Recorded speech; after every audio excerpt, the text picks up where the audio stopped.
Welcome to Iraqi Dinar News, your trusted source for developments in Iraq's financial landscape. Today's discussion centers around a surprising shift that could change the trajectory of Iraq's banking sector. Could Rafadain Bank, one of Iraq's oldest and largest financial institutions, be preparing to connect with international correspondent banks? And if so, how realistic is this step when the current exchange rate sits at 1,310? Many are wondering, if it was possible, why wasn't this move made decades ago? Let's explore the latest news and what it might mean for Iraq's financial future. Rafadain Bank, established back in 1941, has seen its share of economic and geopolitical turmoil, including wars and sanctions that stifled its growth and international presence. Despite its past limitations, Rafadain is now signaling a serious push to integrate into the global financial system. But why now? Officials within Iraq have been working on banking reform for years, and according to recent reports, they believe the time is right to reintroduce themselves on the world stage. They aim to modernize operations and rebuild confidence with foreign partners. But here's where the skepticism creeps in. Can any real international expansion occur while the exchange rate holds steady at 1,310 dinars per US dollar? Many financial experts argue that this rate presents a serious hurdle for competitive cross-border banking. So, why even attempt it? Some believe the bank may be laying the groundwork for broader reforms which could eventually strengthen the dinar. This could include policies that increase investor trust and encourage more activity within the Iraqi economy. Whether through fiscal restructuring or new monetary strategies, the institution appears to be setting the stage for long-term stability. Looking at recent improvements, Rafadain Bank has been investing in digital banking infrastructure, such as enhanced ATMs and more robust online services. These updates not only make local banking more user-friendly, but also hint at the bank's readiness to adopt international best practices. This step forward could be interpreted as an invitation to foreign investors and international banks to consider partnerships. These partnerships, if successful, would likely lead to new financial tools and services available to Iraqis, such as foreign remittance options and international loan structures. However, the biggest challenge remains trust. International markets have long memories, and past inconsistencies make them cautious. For Rafadain to change that narrative, it must commit to transparency, particularly in how it reports its financial data. Adopting internationally recognized accounting standards could significantly boost confidence and help attract outside investment. By doing so, the bank may slowly regain the credibility it lost over years of isolation.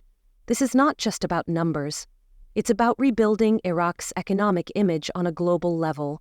But failure to act decisively could mean losing opportunities for growth that won't come around again easily. Public sentiment will also play a critical role. The perception of Rafadain by the Iraqi population and business community will determine its ability to grow and reconnect with international financial systems. The institution must prove itself not just as a functional bank, but as a reliable one that can manage global transactions with ease and efficiency. The support of its local base is vital. Without it, international efforts could stall before they start. Zooming out a bit, Iraq as a whole has reached an interesting juncture. Often seen through the lens of conflict, the country is now undergoing a slow but meaningful transformation. There are growing signs of potential stability and renewed economic ambition. Energy production is a major factor in this. Iraq sits on one of the world's largest proven oil reserves. This resource, while volatile in pricing, remains central to the nation's financial framework. Fluctuating oil prices can cause short-term tension, but also create opportunities.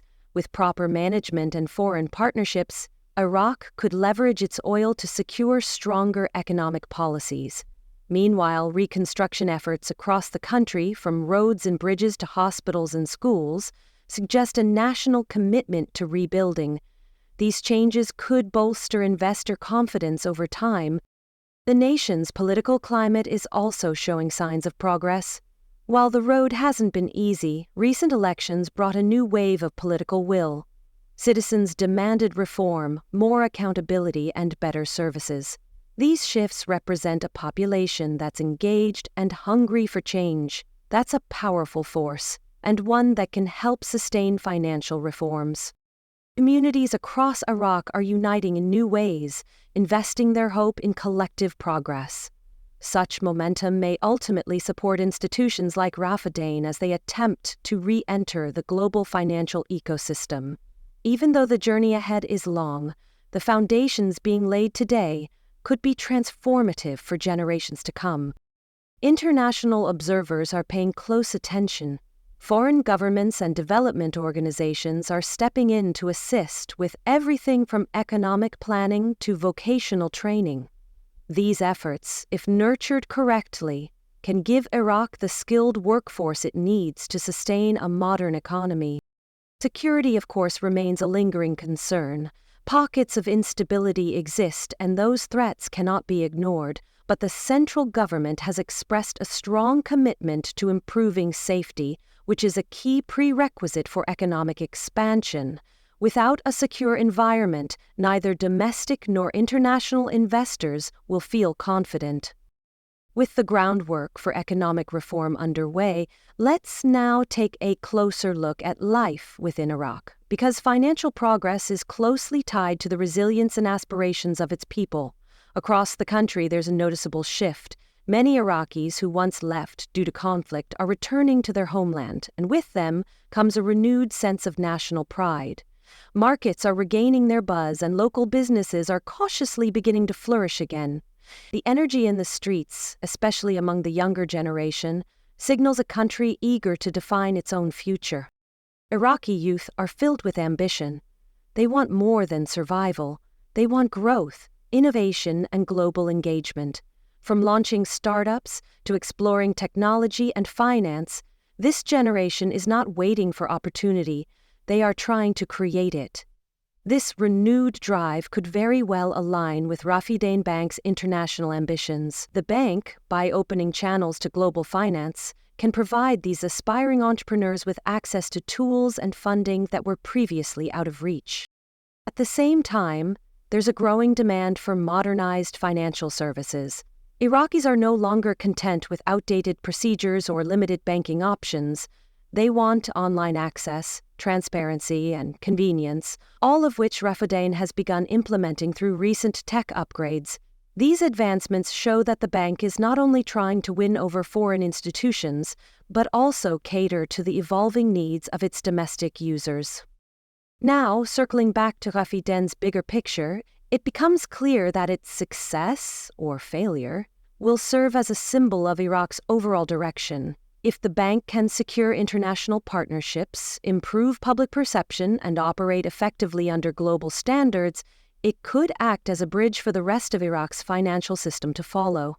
However, the hurdle of the 1,310 dinar exchange rate remains. It's not just a number, it reflects investor sentiment, market risk, and policy direction. Former President Trump's previous remarks about Middle Eastern stability often referenced Iraq's untapped potential. While those words came during a different political era, the core idea still resonates. Iraq holds value beneath its challenges.